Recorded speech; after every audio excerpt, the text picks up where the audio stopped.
সমস্ত শৃঙ্খলা আছে, কেউ বাদ যাবেন না। সত্যিটা করেন আপনার একটা বললাম, আপনার পাশের দোকানদার মামুন ভাই একটু আগে একটা সুন্দর কথা বলছে যে পাশের বাড়ির যন্ত্রণাটা যদি আমার গায়ে না লাগে তাহলে আমিও সেই যন্ত্রণায় ভুগবো। দয়া করে আপনাদেরকে স্মরণ করিয়ে দিতে চাই, সমস্যা হয় আপনি চুপচাপ বসে থাকবেন না, সবাই একত্রিত হয়ে যে কোনো সমস্যার সমাধান করবেন। আমি আসলে সবকিছু ভেঙে তুলে বলতে চাই না, কারণ বহুবার বলেছি আমরা একত্রিত আছি বলেই আমরা সবাই ভালো আছি। কি বলেন? তখন কি আপনাদের পাশে আমরা বেঁচে থাকতে যাবো না? তখন তো আমরা জীবনটা করার বন্ধ রাখবো না, আপনাদের জন্য ভূমিকেও আমরা দেবো না। আমাদের সাধারণ সম্পাদক সাহেব একটু আগে বলছেন আমরা লজ্জা দিতে চাই না।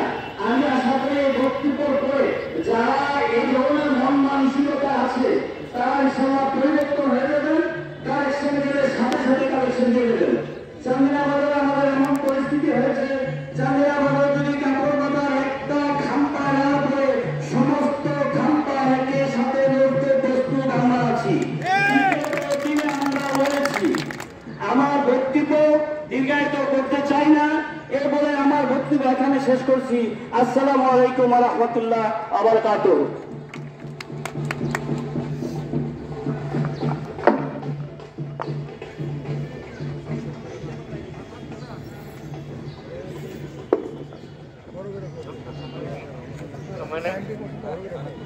সম্মানিত উপস্থিতি, আপনাদের দৃষ্টি আকর্ষণ করে বলছি, আমি আসলে আপনারা সবাই জানেন অনেকদিন যাবত কাপড় ব্যবসায়ী সমিতি সবাই আমরা বলতে হবে, আমরা যে মার্কেট টু মার্কেট কালেকশন করি আমাদের কাছে রিপোর্ট এসেছে, যেমন উত্তরবঙ্গ যেটা বলে এদিকে কিছু অনিয়ম আমার কাছে এসেছে, লিস্ট এসেছে, তারা টাকা দেয় না।